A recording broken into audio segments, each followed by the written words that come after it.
So I've been getting off of social media. We still have our business accounts, and obviously I'm still doing this.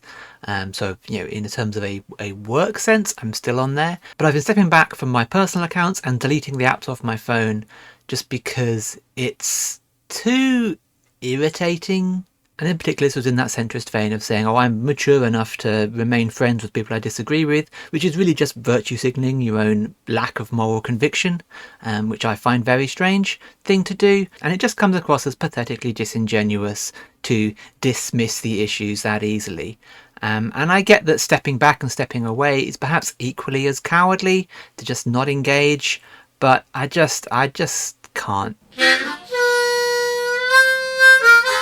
That may have been a very misleading intro, but the reason I'm making this video is because I've been thinking about this moment for a while. Can I try to distract the person that is leading us into the castle? Sure. The DC is 500. Okay, great. Only a nat 20 will do it. Do I have the help action? I guess so.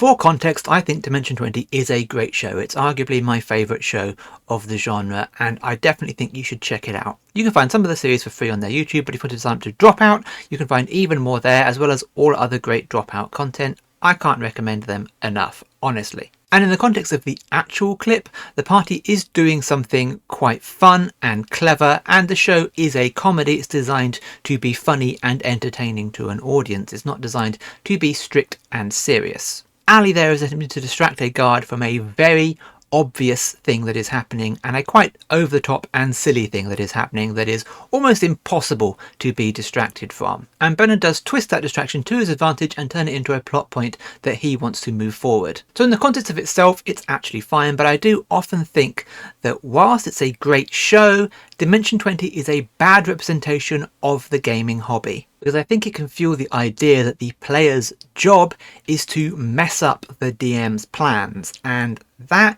is toxic. That is a combative relationship. Now, the game should be fun. You should be goofing around with your friends or with people that you trust, and doing crazy stuff like that to each other should be funny. You should be able to see the joke and enjoy the moment for what it is. It is a silly breaking of the game that you can all enjoy and see the funny side of. But I've run a lot of games for a lot of people, some people I don't know very well and some people at learning events, and there are always those players who think that the objective is for them to win the game, and they will view it in that context. They won't generally play well with others, and they will attempt to steal the spotlight and take control of a scene in order to have it go in the precise direction that they want. And more importantly, they'll often put very little effort into doing that. They may have found a mechanical way in which they think that the game should work in their favour. They will even feverishly argue with the GM's choices because it doesn't favour the player's actions. So they will do low effort, low role play and still expect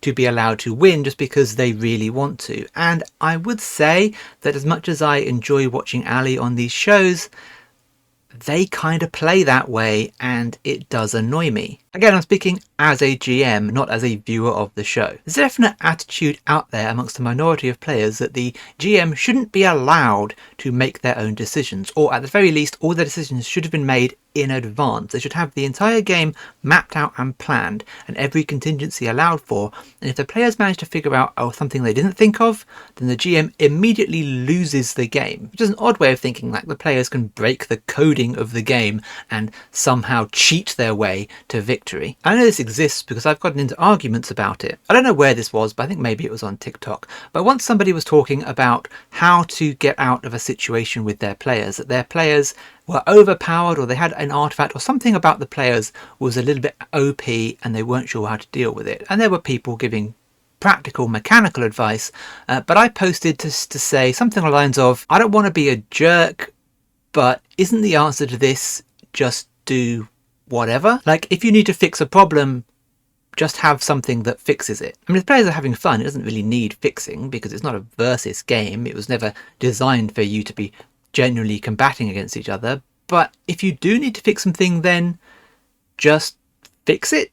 Like, you can do whatever you want. And this genuinely outraged some people. This concept that the GM can do whatever they want utterly enraged them. And frankly, I'm baffled by that response. The GM can do whatever they want, regardless of the game. In the context of that world, they can do anything they like. If they want to nerf the players, they can. If they want to kill all their players because they're annoying them, they can. They can genuinely do anything they like. Even within the context of a rules heavy game like D&D, you can still find a way in the rules to do whatever you want. You can send the players up against whatever you want. Maybe you're supposed to balance your game in the player's favour, which, by the way, balance is always in the player's favour. If the players can win a scenario, then it's been artificially balanced in their favour. That's just how it is. I will clarify by saying that the GM has to obey the logic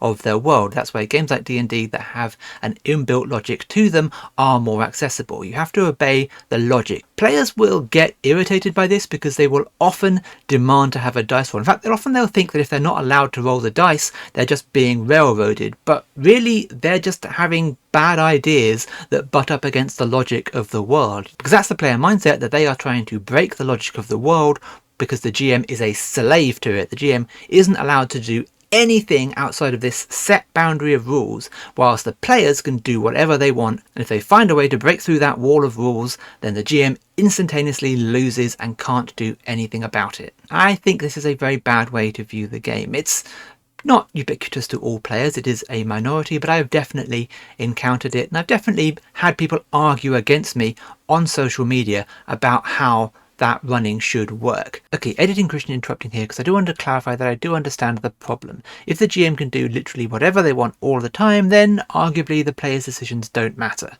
Because you get into that potential element of kids on the playground playing cops and robbers, and one of the kids declares they have an everything-proof shield. But the problem there is the GM trying to win. The GM shouldn't be trying to win, because if they want to win, they simply can. It's not really a game. So yes, a GM declaring player failure because they want their villains to win is a bad GM. That's bad tactics to do that. You shouldn't be trying to win against the players. But a GM making the players' lives harder by applying logic to the world and logic to the actions of the characters in that world, as long as they're not working on a meta level, is the correct way to run. The game should adjust itself to make the players' lives harder, because the challenge is the fun part. I will definitely make a video about that because that is a very complicated topic and I don't want this video to go on for 30 plus minutes.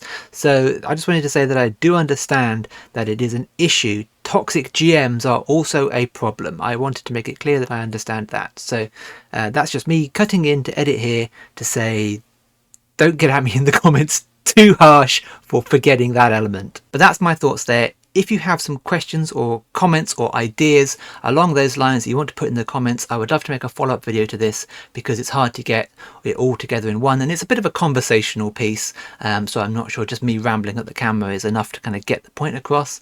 So yeah, so please do drop some prompts in the comments that I can maybe respond to in another video. If you enjoyed this, please do like and subscribe to my channel, check out all my other videos, do all of the YouTubey things. You can find my link tree in the comments below. We've got our Kickstarter pre-launch pages up for the board game that we're designing. If you're unfamiliar with that, check out the videos that I've talked about that before. But yeah, I designed a board game and we're hoping to bring it to Kickstarter this summer around the UK Games Expo. So yeah, check that out. But yeah, thanks for watching and hopefully I will catch you in the next video. The end.